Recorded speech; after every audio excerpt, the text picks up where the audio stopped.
Agora a gente vai falar um pouquinho sobre o resgate de 4 pessoas pelo exército de Israel na faixa de Gaza. O grupo foi sequestrado em uma festa de música eletrônica quando houve o ataque terrorista do Hamas na região.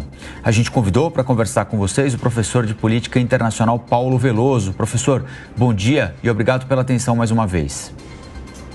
Bom dia, Rafael. Bom dia, Elisângela. Um prazer sempre conversar com vocês. Esse resgate, para além da questão humanitária, que é espetacular, não é, professor, ver aquelas pessoas sendo levadas sob a mais absoluta violência e serem levadas de volta agora, depois de tanto tempo, vivas para o convívio com seus amigos e com seus parentes, o que é o mais importante, acima de qualquer outra coisa, né? Mas do ponto de vista da guerra, qual é o efeito, especialmente para Israel? Mais pressão sobre o primeiro-ministro Benjamin Netanyahu, porque a população de Israel vai ver que tem gente viva, vai ver que tem gente em bom estado de saúde, vai querê-los de volta, independentemente da forma, mesmo que diante de um cessar-fogo, de alguma espécie de acordo, dá um capital político a mais para o primeiro-ministro continuar com a política que ele impôs para lidar com o que aconteceu a partir do dia 7 de outubro. Qual é a avaliação que o senhor faz? Rafael, na verdade, claro, o governo de Israel vai vender, né, esse resgate como uma vitória, né, um movimento importante, né, vinha sendo planejada essa ação já há várias semanas, né, e conseguiram, né, resgatar nada menos que 4 reféns, né, então é algo importante, né, que vai ser apresentado ao público interno, né, como evidentemente uma vitória, né, mas é importante reconhecer também que ainda há cerca de 130 reféns, né, nas mãos do Hamas. Não se sabe, né, a essa altura, né, quantos deles efetivamente vivos, tá? E a pressão sobre o governo Netanyahu vai continuar, quer dizer, não acredito que seja algum tipo de ação que vai dar uma trégua ao governo em termos de pressão doméstica, né? As famílias dos reféns ainda retidos sob o poder do Hamas, né, vêm naturalmente, né, aumentando suas críticas ao governo ao longo dos meses, né? Completaram-se já 8 meses de guerra, né, e são 8 meses em que as pessoas estão longe do convívio dos familiares, né? E boa parte da população de Israel, né, entende, né, mesmo, né, com a ação bem-sucedida de ontem, né, que o governo Netanyahu fez pouco, ou está fazendo pouco, né, para resgatá-los, né, ou para conseguir, né, a sua libertação por parte do Hamas, né? As dificuldades de chegar ao cessar-fogo, por exemplo, né, já há vários meses, né, de impasse, né? Agora parece, né, que estamos caminhando, né, possivelmente para um cessar-fogo, mas nunca se sabe. Então, né, acho que é uma pequena vitória, né, em meio a um cenário ainda bastante crítico, né, e de muita dúvida, incerteza para o governo Netanyahu, né? A situação no conflito é uma situação, né, muito delicada, né, porque, claro, as tropas avançam, né, mas, né, muitas vezes sem resultados concretos, né, e há um custo humanitário muito elevado, né, enfim, mesmo nessa ação, né, especula-se que o número de palestinos mortos, não se sabe aí quantos deles de fato do Hamas e quantos civis, né, foi bastante elevado, né, os números ainda um pouco incertos, né. De todos modos, né, é uma boa notícia para o governo Netanyahu, né, mas ainda sem uma solução mais definitiva à vista para o público interno. Professor, essa visita do secretário Antony Blinken essa semana pode ser promissora aí, de repente, para um cessar-fogo ou não? Porque os mediadores até agora não estão conseguindo conter o avanço da guerra. É mais uma tentativa, Elisângela, né? Acho que é importante a presença do Blinken por lá, né? A mais alta autoridade diplomática dos Estados Unidos, né? Mais uma viagem dele à região, né? Já são muitas, né? Desde que o conflito começou há 8 meses. Né, e claro, né, a torcida dos Estados Unidos é para que se chegue o mais rapidamente possível a um cessar-fogo, né? A proposta feita por Israel na semana passada, né, recebeu a chanceler do governo Joe Biden, né, o próprio Hamas, né, entendeu como positiva a proposta, né, a suspensão aí das hostilidades por um período de cerca de 6 semanas, né, mas ainda há alguns detalhes, né, que não foram, né, definitivamente acertados, né.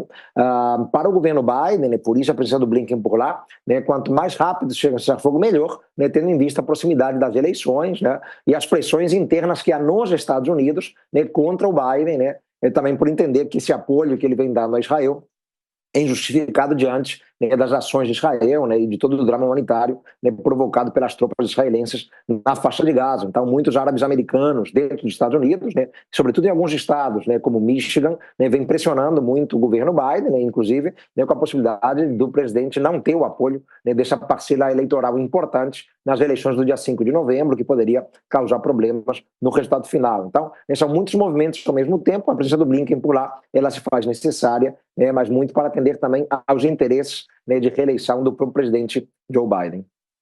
Professor, o senhor acha que essa operação que resultou no resgate desses 4 reféns pode ter algum efeito sobre os reféns que ainda estão em poder do Hamas? Ou seja, eles podem ter mais esperança de serem resgatados, ou pode acontecer o inverso, caso a gente não atinja aí um cessar-fogo, algum acordo, alguma coisa nesse sentido?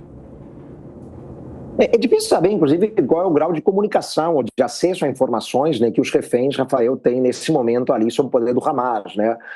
Então não se sabe efetivamente quantos ou quais deles, né, de fato, tomaram ciência, né, da notícia da libertação, né? São muitos cativeiros, né, espalhados na região da faixa de Gaza, né? E esses 2 cativeiros, né, em que os reféns foram encontrados, ficam na região de Nuseirat, né, bem no centro, ali na região central, né, onde há um grande campo de refugiados palestinos, ali na faixa de Gaza. Né, mas, evidentemente, né, há reféns do Hamas espalhados por todo o território, né? Então, não sei efetivamente qual é o grau de acesso que eles têm a essa informação, né? Claro que poderia criar para aqueles que tiverem, né, a informação, né, alguma esperança, né, mostrando, né, que as tropas de Israel estão conseguindo, né, finalmente, né, depois de tantos meses, né, acessar alguns cativeiros, libertar com vida alguns reféns, mas, claro, né, também há o sentido um pouco contrário, né, porque, embora não tenha sido confirmada a informação por Israel, mas o Hamas disse que morreram alguns reféns também durante a ação militar israelense no dia de ontem, né? Então isso também, claro, evidentemente, né, caso se confirme e seja verdadeira a informação, né, pode criar o temor, né, de que, né, uma ação semelhante para libertar mais reféns possa resultar também na baixa, né, e na morte de outros reféns em poder do Hamas, né? O que se sabe, e essa é a certeza, Rafael, é que a situação dos reféns depois de 8 meses, né, deve ser muito dramática, né, inclusive do ponto de vista de saúde mental, né? Parece que a saúde física dos que foram libertados ontem estava boa, né, pelo que disseram as autoridades de saúde de Israel, mas a saúde mental fica muito abalada, né? Então, né, qualquer cenário como esse, né, pode ser mais um fator ainda, né, para criar instabilidade, incerteza, né, dúvida e por aí vai.